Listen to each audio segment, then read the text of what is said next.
মাত্র 7 দিনে সব অসম্ভব সম্ভব হবে দুটি আমলের মাধ্যমে। আজকের এই ভিডিওতে আমরা এই গুরুত্বপূর্ণ বিষয়টি নিয়ে আলোচনা করব।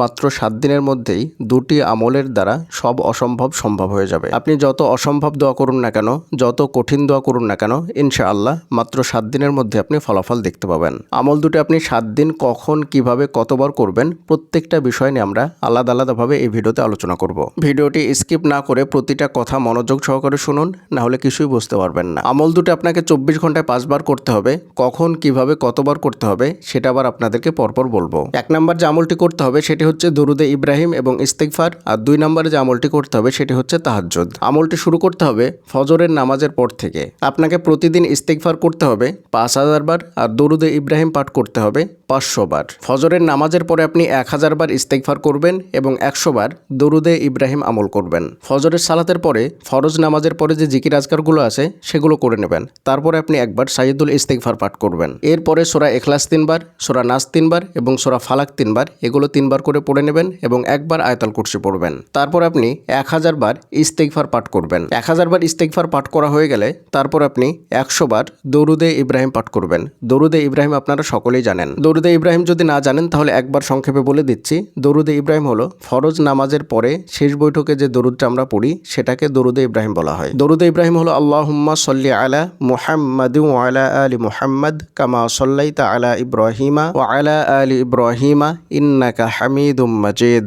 আল্লাহুম্মা বারিক আলা মুহাম্মাদিন ওয়া আলা আলি মুহাম্মাদ কামা বারাকতা আলা ইব্রাহিমা ওয়া আলা আলি ইব্রাহিমা ইন্নাকা হামিদুম মাজিদ। এটা হলো দরুদে ইব্রাহিম। এই দরুদে ইব্রাহিমটাই ফজরের নামাজের পরে 100 বার আমল করতে হবে এবং 1000 বার ইস্তেগফার আমল করতে হবে। আর সাইয়্যিদুল ইস্তেগফার যেটা বললাম, যে ইস্তেগফারের আগে একবার সাইয়্যিদুল ইস্তেগফার পড়তে হবে, তারপরে 1000 বার ইস্তেগফার, তারপরে 100 বার দরুদে ইব্রাহিম। আশা করি সাইয়্যিদুল ইস্তেগফারও আপনারা জানেন। তারপর আমি একবার বলে দিচ্ছি। আল্লাহুম্মা আনতা রব্বি লা ইলাহা ইল্লা আনতা খলাকতানি ওয়া আনা আবদুকা ওয়া আনা আলা আহদিকা ওয়া ওয়া'দিকা মাস্তাতা'তু আউযু বিকা মিন শাররি মা সানা'তু আবু'ু লাকা বিনি'মাতিকা আলাইয়া ওয়া আবু'ু বিযামবি ফাগফিরলি ফাইন্নাহু লা ইয়াগফিরুদ যুনুবা ইল্লা আনতা। এরপরে যখন সূর্য উঠে যাবে তারপরে আপনি আপনার মতো করে কাজে ব্যস্ত হয়ে যেতে পারেন। আপনি যে কাজ করেন সেই কাজে চলে যাবেন। মনে রাখবেন, ফজরের নামাজের পর থেকে নিয়ে সূর্য ওঠা পর্যন্ত এই পুরো সময়টা কিন্তু আমল করতে হবে। যদি সূর্য ওঠার আগে আমল শেষ হয়ে যায় তারপরে আরো কিছুক্ষণ বসে সুবহানাল্লাহি ওয়া বিহামদিহি সুবহানাল্লাহিল আযীম এই আমলটা করবেন। আর যদি এই সময়ের বাইরে হয়ে যায় তারপরে যতক্ষণ না হবে ততক্ষণ পর্যন্ত এই আমলটা করে তারপর আপনি উঠবেন। এরপরে যখন জোহরের সালাতের জন্য আজান হবে তখন আপনি যদি ছেলে হয়ে থাকেন তাহলে অবশ্যই মসজিদে জামাতের সহিত সালাত আদায় করার চেষ্টা করবেন। আর আপনি যদি বোন হয়ে থাকেন তাহলে অবশ্যই বাড়িতে টাইম মতো সালাত আদায় করে নেবেন। এরপরে জোহরের সালাত হয়ে গেলে তারপরে 1000 বার ইস্তেগফার আমল করতে হবে এবং 100 বার দরুদে ইব্রাহিম আমল করতে হবে। মানে জোহরের সালাত যখন পরিপূর্ণ হয়ে যাবে, জোহরের ফরজ সালাত পড়লেন, তারপরে ফরজ সালাতের পরে যে সুন্নাত আছে সেগুলো পড়লেন, তারপরে আপনাকে আমলটি করতে হবে। এরপরে আপনি আপনার মতো করে কাজ করবেন। আপনি যদি স্টুডেন্ট হয়ে থাকেন তাহলে আপনি পড়াশোনা করবেন বা আপনি যে কোনো কাজ করেন সেই কাজে আপনি বের হয়ে যাবেন আসরের সালাত পর্যন্ত। এরপরে যখন আসরের আজান হবে তখন মসজিদে জামাতের সহিত আসরের সালাতটা আদায় করে নেবেন। আর বোনেরা অবশ্যই যথাসময়ে বাড়িতে সালাতটা আদায় করে নেবেন। এরপরে সূর্য ডোবার যখন 1 ঘন্টা সময় বাকি থাকবে তখন আপনি যদি ছেলে হয়ে থাকেন তাহলে অবশ্যই মসজিদে যাওয়ার চেষ্টা করবেন, আর না হলে আপনি আপনার রুমের মধ্যে চলে আসবেন। আর বোন হলে অবশ্যই আপনি আপনার রুমের মধ্যে চলে আসবেন, ওযু করে সুন্দর মতো জায়নামাজ বিছিয়ে বসে যাবেন। তারপরে সূর্য ডোবা পর্যন্ত অর্থাৎ মাগরিবের আজান পর্যন্ত এই পুরো 1 ঘন্টার সময় 1000 বার ইস্তেগফার করবেন এবং 100 বার দরুদে ইব্রাহিম আমল করবেন। আর ইস্তেগফার শুরু করার আগে অবশ্যই একবার সাইয়্যিদুল ইস্তেগফার পড়বেন। এরপরে যখন মাগরিবের সালাতের জন্য আজান দেওয়া হবে তখন অবশ্যই মাগরিবের সালাত মসজিদে জামাতের সহিত আদায় করার চেষ্টা করবেন, আর বোন হলে বাড়িতে টাইম মতো আদায় করে নেবেন। এরপরে এশা পর্যন্ত আপনি যে সমস্ত কাজ করেন, দৈনন্দিন কাজ করবেন।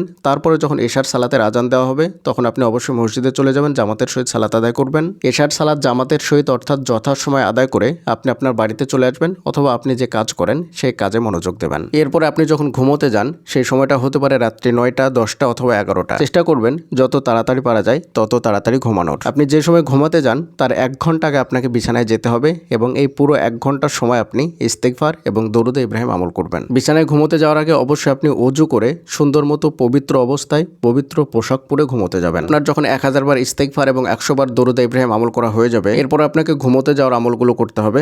ঘুমোতে যাওয়ার যে আমলগুলো আছে সেগুলো আপনি হয়তোবা জানেন, আর যদি না জেনে থাকেন তাহলে আপনাকে সংক্ষেপে বলে দিচ্ছি। প্রথমে বললাম যে ওযু অবস্থায় পবিত্র অবস্থায় বিছানায় আসতে হবে। এরপরে 33 বার সুবহানাল্লাহ, 33 বার আলহামদুলিল্লাহ এবং 34 বার আল্লাহু আকবার এই আমলটি করতে হবে এবং 3 বার সূরা নাস, 3 বার সূরা ফালাক এবং 3 বার সূরা ইখলাস আর 1 বার আয়াতুল কুরসি পাঠ করতে হবে। এরপরে 2 হাতের তালুতে ফু দিবেন থুতু সহকারে, তারপরে পুরো শরীরটা মেখে নিয়ে ডান কাতে শুয়ে যাবেন। এরপরে আর কোনো কাজ করতে পারবেন না, মোবাইল স্ক্রলিং বলেন অথবা কোনো কথা বলেন, কোনো কিছু করতে পারবেন না, চুপচাপ ঘুমিয়ে যেতে হবে। আর যতক্ষণ পর্যন্ত না ঘুম আসবে ততক্ষণ পর্যন্ত ইস্তিগফার অথবা সুবহানাল্লাহি ওয়া বিহামদিহি সুবহানাল্লাহিল আযীম এই আমলগুলো করবেন। এরপরে আপনাকে ঘুম থেকে উঠতে হবে তাহাজ্জুদের সালাতের জন্য, অর্থাৎ ফজরের অনেকটা আগে আপনাকে ঘুম থেকে উঠতে হবে। প্রথমত রাত্রিটাকে আপনি 3টে ভাগ করে নেবেন ফজরের আজান পর্যন্ত। এই 3টে ভাগের মধ্যে 2 ভাগ যখন অতিক্রম হয়ে যাবে, 1/3 যখন বাকি থাকবে তখন ঘুম থেকে উঠবেন। এখন গরমের সময় মোটামুটি 1:15-20 বা 1টা থেকে নিয়ে 1:30 পর্যন্ত এই সময়ের মধ্য থেকেই রাত্রের শেষ তৃতীয়াংশ শুরু হচ্ছে, আর এটা থাকবে ফজরের আজানের আগ পর্যন্ত। এই পুরো সময়টা হচ্ছে রাত্রের শেষ তৃতীয়াংশ। আপনি গুগলে গিয়ে লিখবেন আজকে রাত্রের শেষ তৃতীয়াংশ কখন থেকে শুরু হচ্ছে, সেখানে লিখে দিবে একদম সঠিকভাবে আজকে রাত্রের শেষ তৃতীয়াংশ কখন থেকে শুরু হচ্ছে এবং কখন শেষ হবে সেটাও লিখে দেবে। যে সময় বলবে সেই সময় অনুযায়ী আপনি ঘুম থেকে উঠবেন, তারপরে সুন্দর মতো ওযু করে 8 রাকাত তাহাজ্জুদের সালাত আদায় করবেন। যদি আপনার শারীরিক কোনো সমস্যা থাকে তাহলে 2 রাকাত 4 রাকাত এইভাবে আপনি কমও করতে পারেন, তবে 8 রাকাত করলে পরিপূর্ণ তাহাজ্জুদের সালাতের নেকিটা পাওয়া যাবে। মানে পরিপূর্ণ তাহাজ্জুদের সালাত 8 রাকাতই রাসূলুল্লাহ সাল্লাল্লাহু আলাইহি ওয়াসাল্লাম আদায় করতেন আর 3 রাকাত বিতের সালাত আদায় করতেন। তাই পরিপূর্ণ তাহাজ্জুদের সালাত আদায় করতে চাইলে 8 রাকাত তাহাজ্জুদের সালাত আদায় করতে হবে আর 3 রাকাত বিতের সালাত আদায় করতে হবে, অর্থাৎ 11 রাকাত সালাত আদায় করতে হবে। আর আপনার যদি শারীরিক কোনো সমস্যা থাকে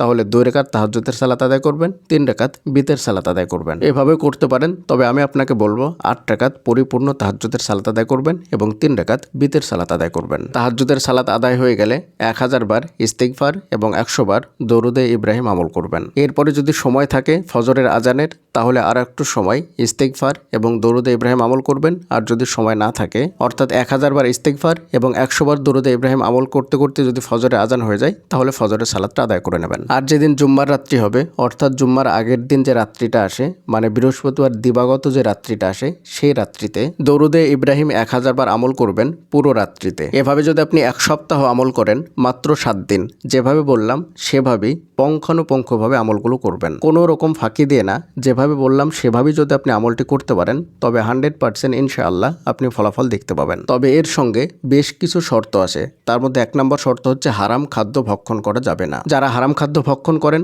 বা হারামের সঙ্গে জড়িত আছেন তারা অবশ্যই সেখান থেকে তওবা করে ফিরে আসুন। না খেয়ে মরবেন না, আল্লাহ রিজিকের মালিক, অবশ্যই তিনি আপনার রিজিকের ব্যবস্থা করবেন। আর যারা হারাম সম্পর্কে আছেন, হারাম রিলেশনে আছেন, প্রেম করছেন, জেনা করছেন, তারা অবশ্যই সেখান থেকে বেরিয়ে আসুন তওবা করে। চোখের হেফাজত করুন, লজ্জাস্থানের হেফাজত করুন, পিতামাতার অবাধ্য হবেন না, গীবত পরনিন্দা পরচর্চা করবেন না এবং গীবত শুনবেনও না। আপনার কাছে যদি কেউ গীবত করতে আসে কারো নামে তাহলে আপনি সেখান থেকে বেরিয়ে চলে আসবেন। কোথাও যদি গীবত করা হয় তাহলে আপনি সেখানে দাঁড়াবেনও না, সেখান থেকে বেরিয়ে চলে আসবেন। এইগুলো মেনে চলুন, আল্লাহর উপর ভরসা করুন, ইনশাআল্লাহ 7 দিনের মধ্যেই আপনি আপনার ফলাফল স্বচক্ষে দেখতে পাবেন। প্রিয়দিনী ভাই এবং বোনেরা, আপনারা কবে থেকে আমলটি শুরু করছেন অবশ্যই ভিডিওর নিচে তারিখ সহকারে কমেন্ট করে জানাবেন। আর 1 সপ্তাহ আমল করার পরে আপনি কি ফলাফল পাচ্ছেন বা আপনার মধ্যে কি পরিবর্তন আসছে বা কি লক্ষণগুলো বুঝতে পারছেন সেটা আবারও 1 সপ্তাহ পরে কমেন্ট করে জানাবেন। আপনার একটি মাত্র পজিটিভ কমেন্ট আমাদের প্রিয়দিনী ভাই এবং বোনদেরকে দোয়ার প্রতি আরও বেশি উৎসাহ দেবে। আর আপনারা যদি আপনাদের বাস্তব জীবনের দোয়া কবুলের গল্প আমাদের সঙ্গে শেয়ার করতে চান তাহলে শেয়ার করতে পারেন আমাদের ইমেল আইডির মাধ্যমে। আমাদের ইমেল আইডি হলো khalidhasan6695@gmail.com। এটা আমরা ডেসক্রিপশনেও লিখে দিচ্ছি। আর আপনারা যদি আমাদের ফেসবুক পেজটি ফলো করতে চান তাহলে অবশ্যই ফেসবুকের সার্চ বক্সে গিয়ে ইসলামিক মোটিভেশনাল স্পিচ লিখলে আমাদের পেজটি চলে আসবে ইনশাআল্লাহ। আর আপনি যদি আমাদের ফেসবুক থেকে দেখে থাকেন তাহলে অবশ্যই আমাদের ইউটিউব চ্যানেলটি সাবস্ক্রাইব করবেন।